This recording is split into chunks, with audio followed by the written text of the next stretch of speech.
इक्ष्वाकु, मानधाता एवं सौवर चरित्र।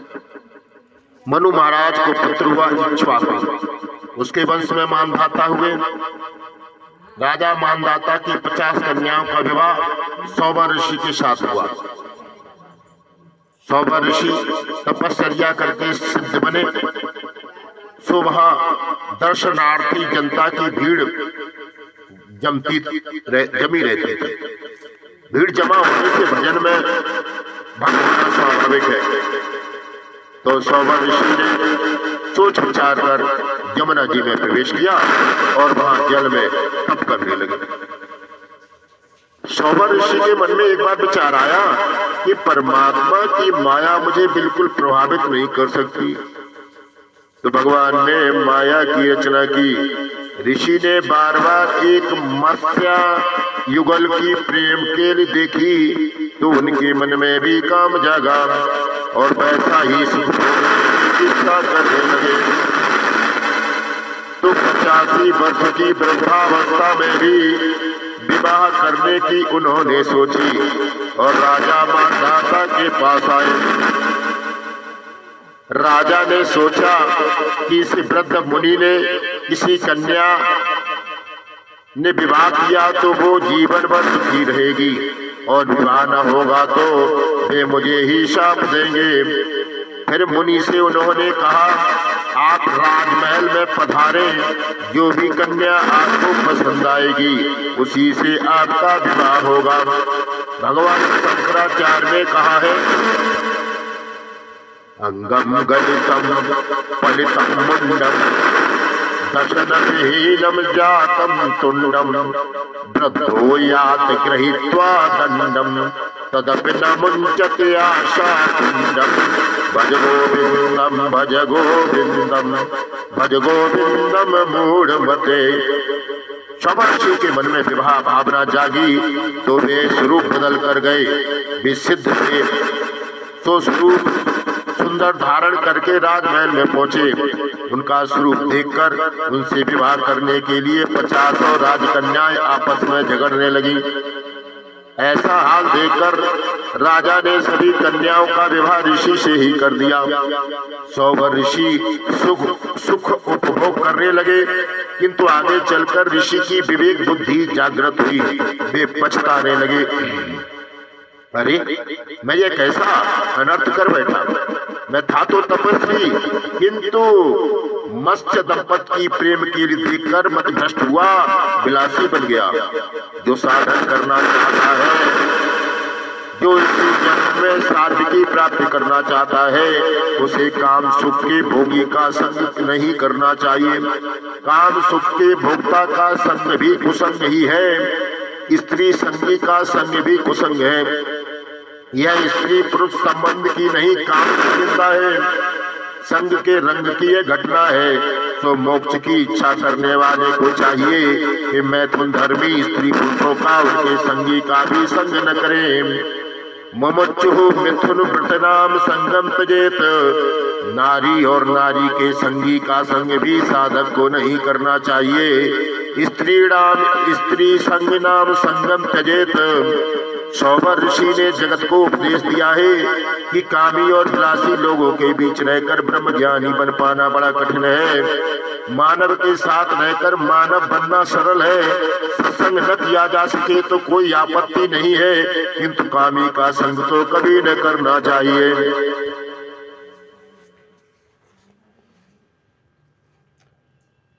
सगर चरित्र, भगीरथ चरित्र और गंगावतरण। इसके बाद सगर नामक चक्रवर्ती सम्राट हुए। उसके यज्ञ को घोड़ा इंद्र यज्ञ के घोड़े को इंद्र ने छीन लिया। तो उसके पुत्र घोड़े की खोज में निकल पड़े। उन्होंने अपने घोड़े को कपिल मुनि के आश्रम में देखा तो मान लिया कि इस ऋषि ने ही घोड़ा चुराया है, मारो उसे, यही चोर है। ऐसा कहते हुए वे ऋषि की ओर बढ़ रहे थे कि सब के सब कपिल की तेज आग में जलकर भस्मीभूत हो गए।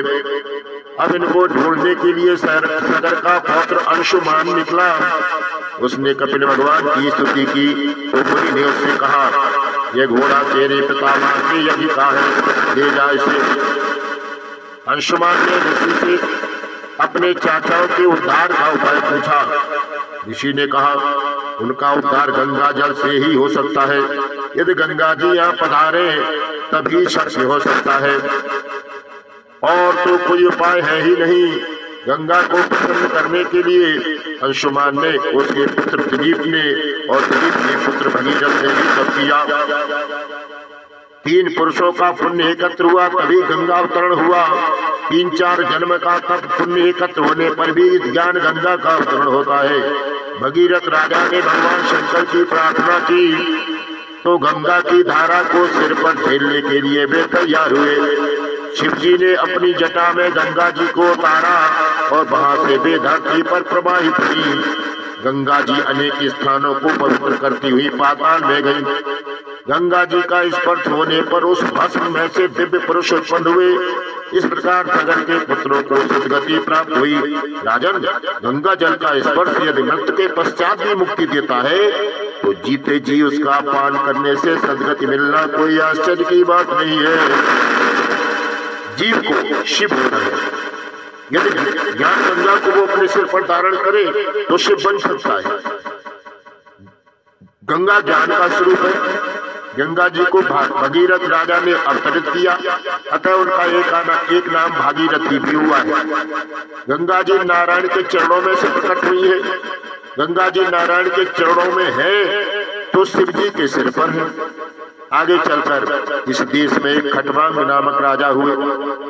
उसने देवों की ओर से जाना कि दो घटिका के बाद उसकी मृत्यु होगी, तो उसने सब कुछ छोड़कर भगवान से मन जोड़ लिया। परमात्मा का ध्यान करते हुए उसने देह त्याग किया, उसे सदगति मिली। इस प्रकार मात्र 2 घटी में खटवांग ने आत्मकल्याण कर लिया। खटवांग के बाद दीर्घबाहु राजा हुए और उसके बाद रघु, और रघु ब्रह्मज्ञानी और उदार था। अंत में उसने सर्वस्व का धोती तक का त्याग कर दिया था। उनकी बड़ी कीर्ति फैली, इसी कारण से सूर्यवंश का नाम हुआ रघुवंश। रघु राजा ने कई याग भी किए थे। जो भगवान के वंश को संभालता है उसके अपने वंश का कभी नाश नहीं होता। राजा रघु के घर अज नामक राजा हुआ और अज के बाद दशरथ, और दशरथ अयोध्या में राज्य करते थे। वे पूर्व जन्म में ब्राह्मण थे। इस पूर्व जन्म के ब्राह्मण का नियम था गांव के बाहर आए हुए मंदिर में रणछोड़ राय जी को प्रतिदिन 1000 तुलसी दल चढ़ाना। वृद्ध हो चले, 85 वर्ष के हो गए। एक बार ज्वर आया तो उन्होंने जोर से कहा, तू आए इसमें मुझे कोई आपत्ति नहीं है, किंतु मेरे ठाकुर पूजा के बाद आना। मेरी सेवा का क्रम अटूट रहना चाहिए। ऐसा संकल्प सुनते ही ज्वर भाग गया। वे मंदिर में सेवा पूजन के लिए आए तो वहाँ किसी के रोने की आवाज सुनाई दी। देखा तो पिशाचिनी रो रही थी। वो कहने लगी, पूर्व जन्म में मैंने दुराचार किया था, अपने पति को मैंने बहुत दुख दिया था, तो मुझे इस जन्म में पिशाचिनी होना पड़ा। आप कृपया मेरा उद्धार करें। ब्राह्मण दयालु था। उसने प्रतिदिन के नियमानुसार विष्णु सहस्त्र नाम पाठ के साथ तुलसी दल अर्पण करते हुए भगवान से प्रार्थना की, हे प्रभु, यह पापी जीव व्यथित हो रहा है।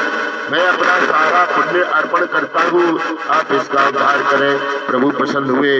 उन्होंने ब्राह्मण से कहा, अगले जन्म में तुम दशरथ होगे और यह पिशाचिनी कौशल्या मैं पुत्र रूप से तुम्हारे घर में आऊंगा।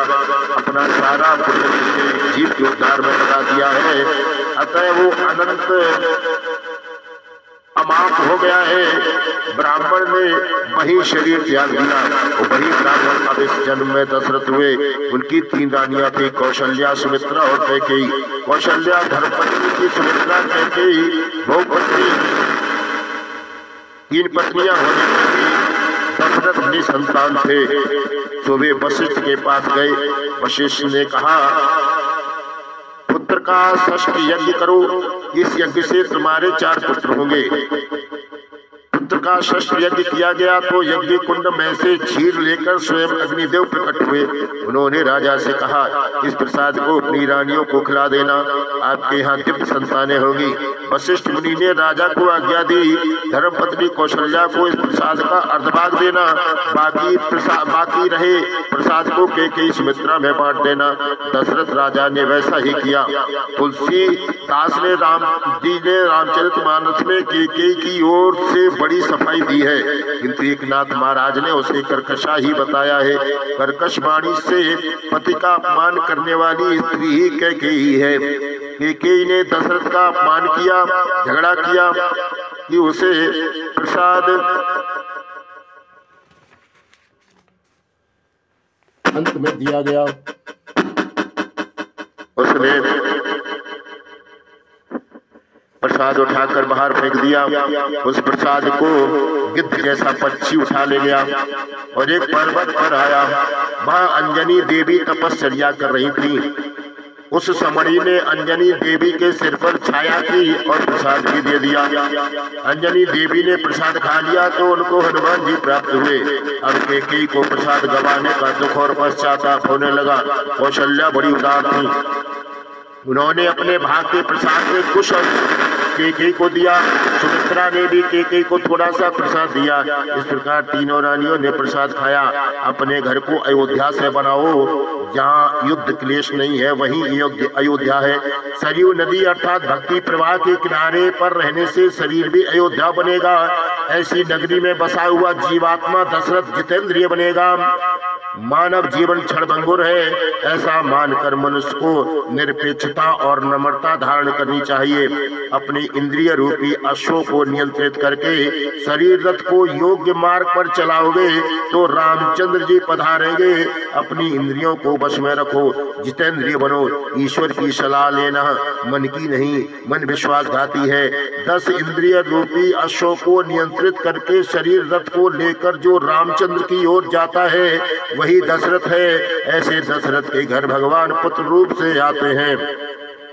दशानन रावण विषयों के अमर्याद भोक्ता के घर भगवान काल रूप से आते हैं। दशरथ जीवात्मा है। इन 10 इंद्रियों को वश में करके जो जितेंद्रिय बन सकता है वही दशरथ है। जो सभी को प्रसन्न करता है उसके यहाँ सर्वेश्वर आते हैं। दशरथ सभी रानियों की इच्छा जान लेते थे। सुमित्रा कहती है कि वो तो कौशल्या की सेवा में रहना चाहती है।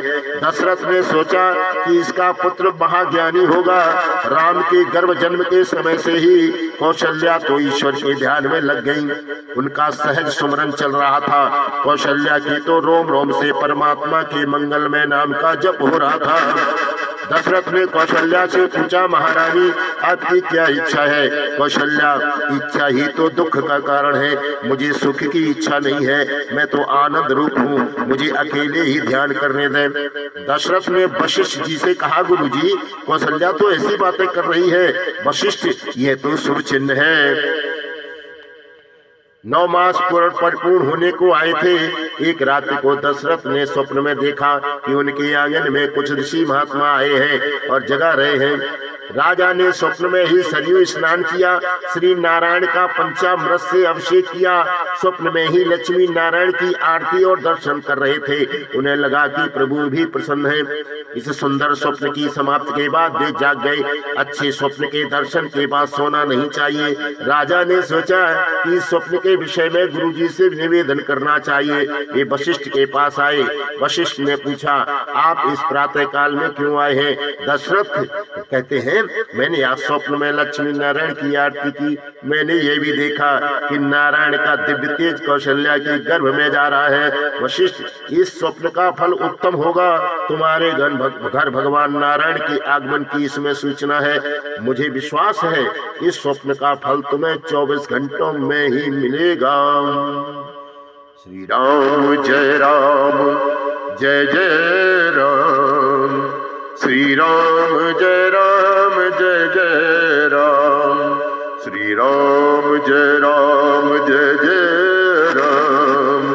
श्री राम जय राम जय जय राम।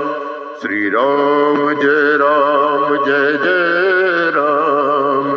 श्री राम जय राम जय जय राम।